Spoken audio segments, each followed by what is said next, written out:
ఓ ఆది దంపతులైన శివపార్వతులకు లక్ష్మీ శ్రీమన్నారాయణ మూర్తికి హృదయపూర్వక ధన్యవాదాలు తెలియజేస్తూ సద్గురుదేవులు వెంకటకోటి యోగేంద్రుల వారి పాదపద్మములకు నమస్కారం చేస్తూ ఆది గురు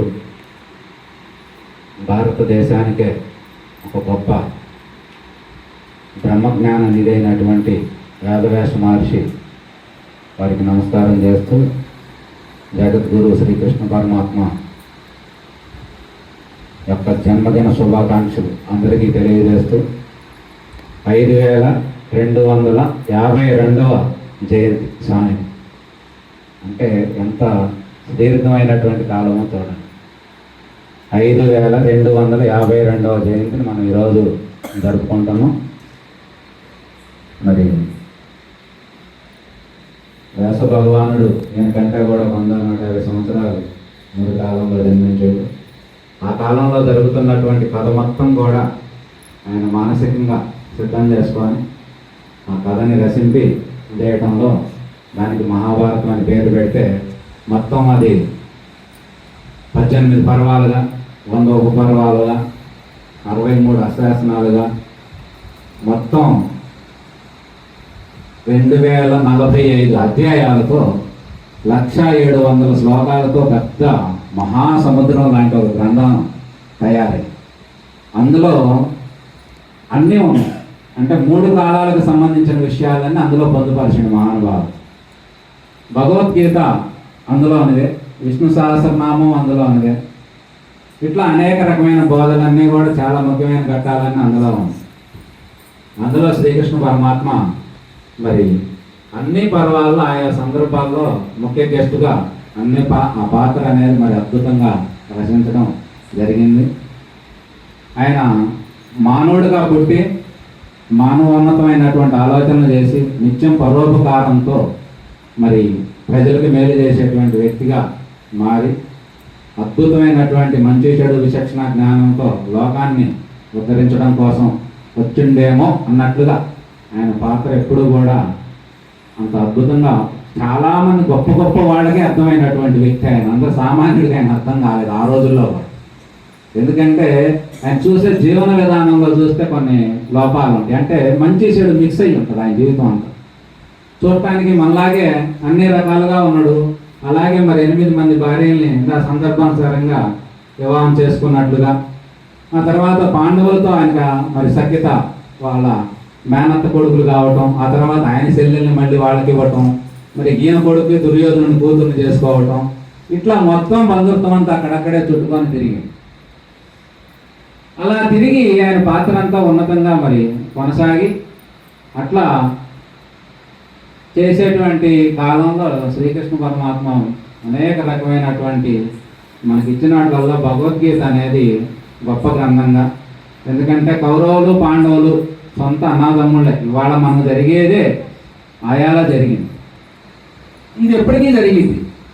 అందుకు కాబట్టి వాళ్ళు సరదాగా ఆడుకునే ఆటలో మోసపూరితంగా మోసం చేసి వాళ్ళని ఇబ్బందులు పాలు చేసి అడవులకు పంపించి వాళ్ళు మళ్ళీ తిరిగి వచ్చి రాజ్యం ప్రకారం మాకు ఇవ్వాలయ్యా, మా సంపదలు మాకు ఇవ్వాలి కదా అని చెప్పి అడిగితే ఇవ్వటానికి ఇష్టపడక, ఎందుకంటే దానికి ధృతరాష్ట్రుడికి లోభం, బుద్ధి, స్వార్థం, ఈ 2 భారతం మొత్తం పరిశోధన చేస్తే ఎందుకు ధృతరాష్ట్ర అంత గొప్ప రాజు, కారణం ఏమిటంటే ఆయన ప్రధానమంత్రిగా ఉన్నటువంటి సంజయుడు విదురుడు చెప్పే మాట ఏమిటంటే ఈయనకు లోభం అంటే ఇవ్వబుద్ధి కాదు, తమ్ముడు పిల్లలు అయినా ఈ బుద్ధి కాదు, స్వార్థం మనకే ఉంటే బాగుండు అనేటువంటి స్వార్థంతో వాళ్ళ ఆస్తులన్నీ కైవసం చేసుకున్నాడు. ఆ తర్వాత దుర్యోధనుడు పెద్ద కొడుకుగా 100 మంది మరి ధృతరాష్ట్ర మహారాజు 100 మంది సంతానం ఉంటే అందులో పెద్దవాడు దుర్యోధనుడు. ఆయనకి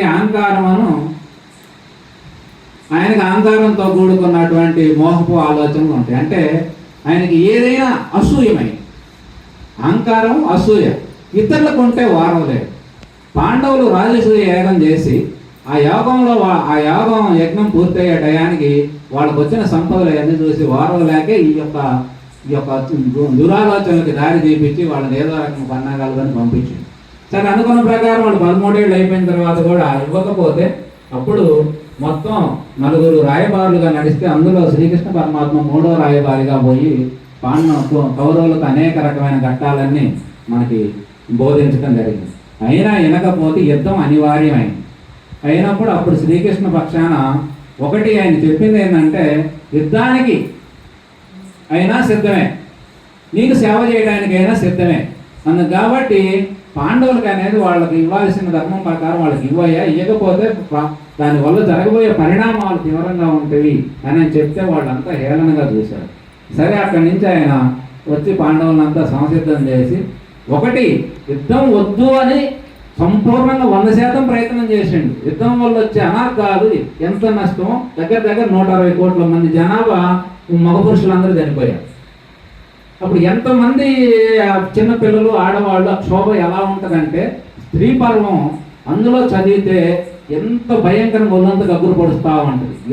యోధులందరూ భూమి మీద తలలు దిగి కాళ్ళు దిగి గుట్టలు శవాలుగా పడి ఉంటే వాళ్ళందరినీ వాళ్ళ యొక్క భార్యలు వచ్చి పట్టుకొని ఏడ్చి క్షోభ అంతెంత కాదు.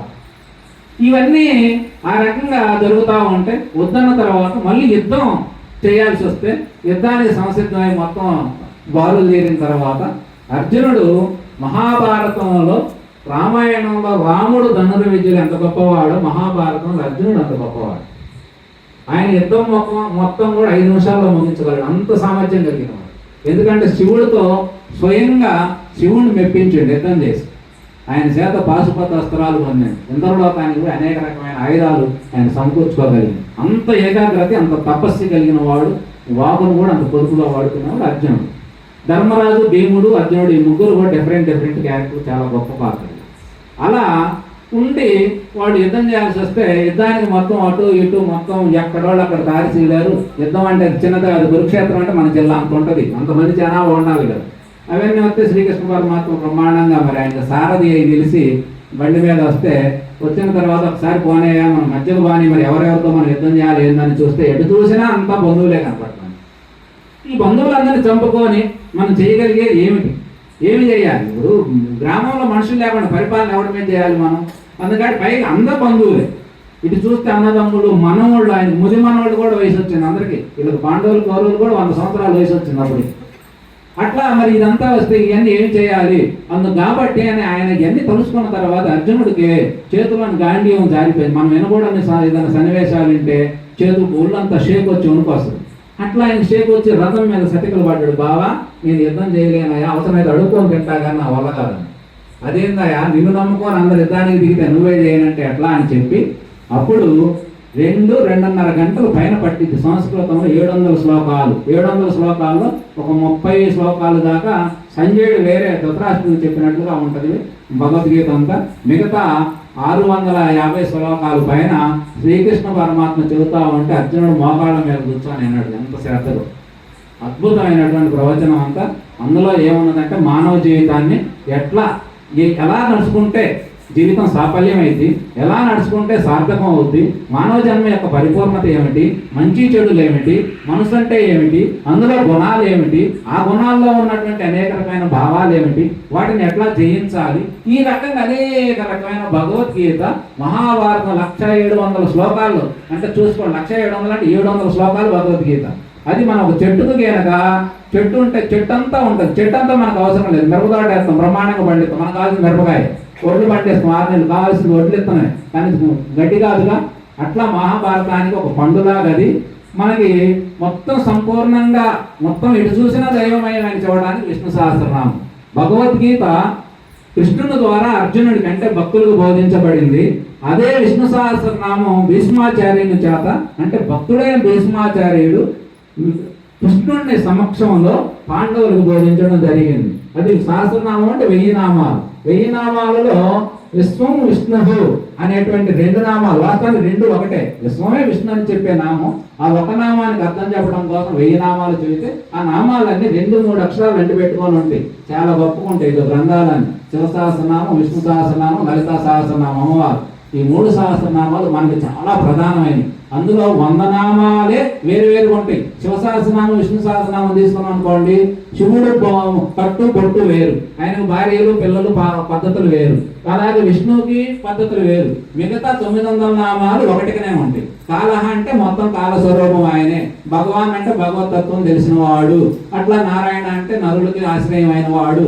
ఇట్లా ఈ యొక్క కొన్ని అవి తప్ప మిగతా 900 నామాలు ఎంచుమించు అమ్మవారి లలితా సహస్రనామాలు కూడా అమ్మవారి నామాల్లో గొప్ప నామాలుగా బాగా తీర్చిదిద్దడం జరిగింది. ఇట్లా మనకు అనేక రకమైనటువంటి శాస్త్ర జ్ఞానం ఇదంతా ఉంటే అద్భుతమైనటువంటి ఆ బోధ విన్న తర్వాత ఆయనకి ఏమనిపించిందంటే, అప్పుడు ఆయన చెప్పాడు, ఎవరిని చంపడం లేదు, చచ్చేది లేదు, పుట్టేది లేదయా, ఆత్మకు అనేది అసలు మొదలు పెట్టడం ఆత్మ దగ్గర మొదలు పెట్టింది. ఆత్మకి చావు పుట్టుకలు లేవు, ఇదంతా కూడా ఒక నాటకం.